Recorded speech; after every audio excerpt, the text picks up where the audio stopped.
इन सब चीजों से छात्रों के मन में बहुत गुस्सा है। नेट परीक्षा रद्द किए जाने पर दिल्ली यूनिवर्सिटी के कुछ छात्रों से बात की हमारे सहयोगी तनुष्का दत्ता ने। अभी मैं मौजूद हूँ दिल्ली यूनिवर्सिटी के फैकल्टी ऑफ आर्ट्स के बाहर और मेरे साथ कुछ स्टूडेंट्स हैं यहाँ पर जो इस नेट एग्ज़ाम के लिए अपीयर किए थे। इन कुछ स्टूडेंट्स से बात करते हैं अभी। आपका नाम क्या है और आप इस नेट एग्ज़ाम के लिए जो अपीयर किया था आपने, इसके कैंसिल हो जाने पर आपके क्या विचार हैं अभी? मेरा नाम निकिता है। तो अभी हाल ही में नेट एग्ज़ाम का जो पूरा फॉर्मेट था वो बदला गया है। सीबीटी से हम लोग फिर से ओएमआर शीट्स पे आ गए हैं एंड उससे जो डिस्क्रिपेंसीज क्रिएट होती हैं कि जो प्रॉपर चेकिंग्स हो रही थी एग्ज़ाम के टाइम पे वो सब कुछ कंडक्ट नहीं किया जा रहा था। It look like it was नहीं, मतलब प्रॉपरली नहीं होगा। तो उसकी वजह से एक तो एग्ज़ाम में ही हमें फील हो रहा था कि लाइक ये प्रॉपरली कंडक्ट ही नहीं हो रहा है। और उसके बाद एग्ज़ाम के एक दिन बाद ही इमीडिएटली उन्होंने बताया कि अब ये एग्ज़ाम वैलिड भी नहीं है।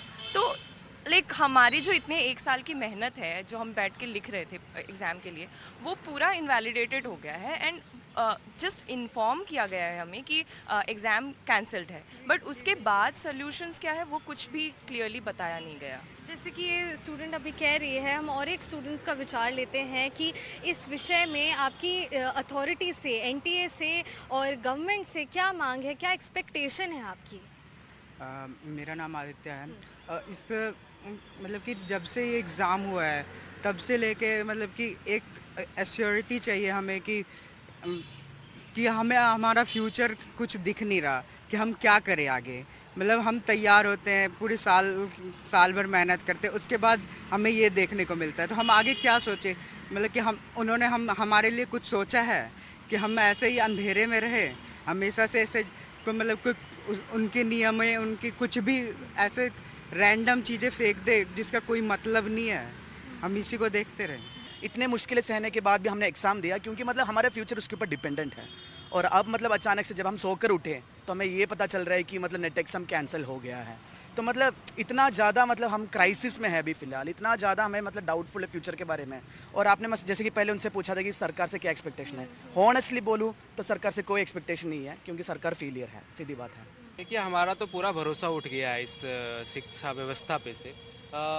हम देख रहे हैं कि नीट का कुछ दिन पहले ही पेपर लीक का सामने आया था, फिर नेट का आ गया है और कई सारे एग्ज़ाम का मतलब पेपर लीक तो आजकल ट्रेंडिंग हो रहा है कि कोई भी एग्ज़ाम होगा पेपर लीक तो होना ही है। शुक्रिया। तो हमें अभी ये समझ आ रहा है इन स्टूडेंट से बात करके कि यह प्रश्न उठ रहे सबके मन में उनके भविष्य को लेकर के कि अभी एक प्रश्न लग गया है इनके भविष्यों पर अभी ये एग्ज़ाम के कैंसिल हो जाने पर। और ये भी पूछ रहे हैं कि इस एग्ज़ाम की कितनी ज़्यादा अकाउंटेबिलिटी है। मिनिस्ट्री ऑफ एजुकेशन जो है उस पर एक प्रश्न उठ रहे हैं अभी कि ये सारी जो एग्ज़ाम्स की प्रोसीडियर्स है इसमें गड़बड़ी क्यों हो रही है कि एग्ज़ाम को कैंसिल कर जाना पड़ रहा है। कैमरा पर्सन अशोक महाले के संग तनुष्का दत्ता, एनडीटीवी इंडिया के लिए।